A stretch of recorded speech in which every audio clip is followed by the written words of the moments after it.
جس وقت سیدہ فاطمہ الزہرا رضی اللہ تعالی عنہا کی شادی ہو گئی تو ان کا گھر مسجد نبوی سے کچھ فاصلے پر تھا۔ ایک دن حضور ان سے ملاقات کے لیے گئے تو جب واپس پلٹنے لگے تو بے ساختہ جذبات محبت میں حضور نے فرمایا کہ فاطمہ کے میرا جی چاہتا تھا کاش کہ تمہارا گھر میرے گھر کے قریب ہوتا اور میں روزانہ آتے جاتے تم سے ملاقات کر لیا کرتا۔ اب کتنا دور گھر تھا اس بات کا اندازہ آپ اس سے لگا لیں کہ جو آج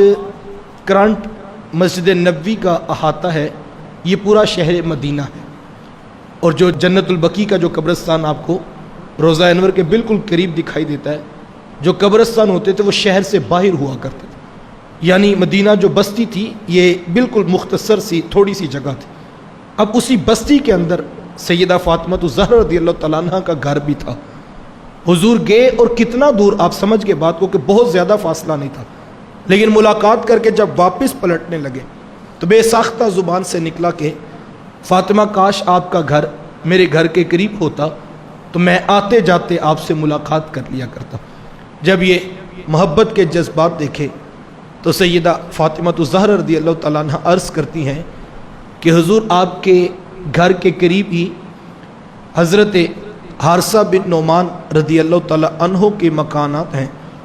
اگر آپ ان سے کہیں تو وہ ہمارے گھر کے ساتھ اپنا گھر تبدیل کر لیں تو ہم آپ کی جو ہے وہ قربت میں قریب تشریف لے آئیں گے۔ تو جب سیدہ یہ بات کہی تو حضور فرمائے کہ فاطمہ مجھے اس بات سے حیا آتی ہے کہ میں اپنے غلام اور اپنے صحابی کو یہ کہوں کہ میری بیٹی کے گھر کے ساتھ اپنا گھر تبدیل کر لو۔ یہاں سے حضور علیہ السلام کا اسوہ کاملہ جو ہے مجھے اور آپ کو کتنا کچھ سکھاتا ہے کہ جو مذہبی رہنما ہیں، جو پیران عظام ہیں، وہ اپنے عقیدت مندوں کے لحاظ سے کس قدر ان کو احتیاط سے کام لینا ہوگا، جبکہ صحابہ تو وہ ہیں جو ہر لمحے یہ کہا کرتے تھے فدا کا ابی و امی یا رسول اللہ، یا رسول اللہ میرے ماں باپ آپ کے قدموں پہ قربان ہوں، اور جن سے بات کہنی ہے وہ کوئی پرائے نہیں ہے، وہ اپنے ہیں، اور مفت میں مکان نہیں لینا بلکہ گھر کے ساتھ گھر تبدیل کرنا ہے۔ لیکن حضور فرمایا کہ فاطمہ مجھے اس بات سے حیا آتا ہے کہ میں حارثہ بن نعمان کو یہ بات کہوں، تو لہٰذا مجھے اور آپ کو بھی اپنے کردار کے اوپر غور کرنا ہوگا۔ اگر آج منبر و محراب کی آواز سے تاثیر کا نور ختم ہو گیا تو اس کی ایک بڑی وجہ یہ بھی ہے کہ جو شخص ہمارے قریب ہوا ہم نے اس سے مال لوٹا اور بہانے تراش کر مختلف قسم کے ہیلے وسیلے بنا کر ہم نے لوگوں سے نوٹ جب بٹورے تو لوگ نتیجتاً دین سے دور ہو گئے۔ جب تک کوئی شخص اپنے کردار کی حفاظت نہیں کرتا، میرے استاذ المکرم جب ہمیں نصیحت فرماتے تو دو باتوں کی ضرور نصیحت فرماتے۔ آپ فرماتے بیٹا ایک تو اپنی زبان کی حفاظت کرنا کہ اس سے کوئی غلط بات نہ نکلے اور لوگ اس کو دین نہ سمجھ لیں، اور دوسری بیٹا اپنے ہاتھ کی حفاظت کرنا کہ کبھی کسی دنیا دار کے سامنے تمہارا ہاتھ نہیں پھیلنا چاہیے۔ ان دو چیزوں کی تم حفاظت کرنا، اپنی زبان کی اور اپنے ہاتھ کی، دیکھنا اللہ تمہاری زبان میں تاثیر کا نور رکھ دے گا۔ تو لہٰذا اہل علم کے لیے، علماء کے لیے، پیران عظام کے لیے، واعظ و نصیحت کی مسند پر بیٹھنے والے کے لیے اس کا کردار زیادہ جو ہے وہ مؤثر ہوتا ہے۔ تو اللہ کے رسول صلی اللہ علیہ وسلم سے جب یہ عرض کی تو حضور میں فاطمہ مجھے اس بات سے حیا آتی ہے کہ میں اپنے غلام کو یہ کہوں کہ میری بیٹی کے گھر کے ساتھ اپنا گھر تبدیل کر لوں، لیکن 2 4 10 دن گزرے کہ کسی طریقے سے یہ بات جو ہے وہ حضرت حارثہ بن نعمان رضی اللہ تعالیٰ عنہ تک پہنچ گئی۔ وہ حاضر خدمت ہوئے اور آ کر عرض کی کہ مجھے پتہ لگا ہے کہ آپ اس بات کے خواہش مند ہیں کہ سیدہ فاطمہ الزہرا رضی اللہ تعالیٰ عنہ کا گھر آپ کے گھر کے قریب آ جائے،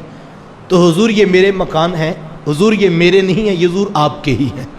میرا سب کچھ اللہ اور اس کے رسول کا ہے، حضور آپ جس مکان پر ہاتھ رکھیں میں وہ پیش کرتا ہوں۔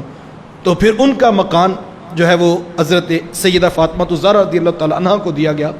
اور ان کا مکان حضرت حارثہ بن نعمان رضی اللہ تعالیٰ عنہ نے رکھ لیا۔ تو اس طرح جب جو ہے وہ گھروں کا تبادلہ ہوا تو سیدہ فاطمہ الزہرا رضی اللہ تعالیٰ عنہ کا گھر حضور کے بالکل قربت میں آ گیا۔ پھر حضور جب بھی فجر کی نماز کے لیے نکلا کرتے تو حضور سیدہ فاطمہ الزہرا رضی اللہ تعالیٰ عنہ کے دروازے پر دستک دیتے اور حضور فرماتے کہ یا اہل بیت محمد، اے محمد کے گھر والو نماز نماز نماز۔ یہاں سے سیرت کا یہ روشن پہلو مجھے اور آپ کو کتنا کچھ سکھا رہا ہے کہ حضور اپنی بیٹی کا گھر قریب لائے اور پھر ساری زندگی حضور فجر کی نماز کے وقت اس طرح سے دستک دے کر اپنی بیٹی کو نماز کی تلقین کیا کرتے، جبکہ بیٹی پہلے وہ ہیں جو اس قدر قیام و لیل کرتی ہیں اور راتوں کو اس قدر طویل سجدے کرتی ہیں کہ ایک دن عرض کرتی ہیں کہ مالک تیری راتیں اتنی چھوٹی ہیں کہ تیری بندی کا ذوق بندگی پورا نہیں ہوتا کہ تیری رات ختم ہو جاتی ہے، کوئی ایک رات ایسی بھی بنا دے کہ تیری بندی تجھے جی بھر کے سجدہ کر لے۔ خود اس قدر تربیت کر چکے ہیں حضور، لیکن اس کے باوجود اللہ کے رسول صلی اللہ علیہ وسلم روزانہ نصیحت کیوں کرتے ہیں؟ کیونکہ اللہ کا حکم تھا وَأْمُرْ أَهْلَكَ بِالصَّلَاةِ، اے محمد اپنے گھر والوں کو نماز کی تلقین کیجئے، نماز کا حکم دیجئے۔ یہاں سے میں اور آپ اپنے گھروں کے اوپر بھی غور کریں، اگر ہمیں اللہ نے توفیق سجدہ دی ہے اور صبح کے وقت ہمارے گھر میں کوئی شخص اٹھ کر سجدہ نہیں کرتا ہے تو ہمارا کام یہی ہے کہ ہم محبت کے پیرائے میں ان کو کھینچ کر مسجد کا رستہ دکھائیں۔ اس وقت اشد ضرورت ہے کہ ہم اپنے گھروں کے اندر مصلی بچھائیں، اپنی بیٹیوں، اپنے بہنوں اور اپنی اولادوں کے اوپر توجہ دیں، کیونکہ ہمیں واضح کہا گیا آمنوا قوا انفسکم واہلیکم نارا،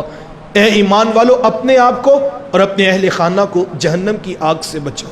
لہٰذا اولاد نہ آئے مسجد میں پھر بھی ہمیں وصیت کا حکم ہے، اور ہمارے سامنے سیرت رسول کا یہ روشن پہلو موجود ہے۔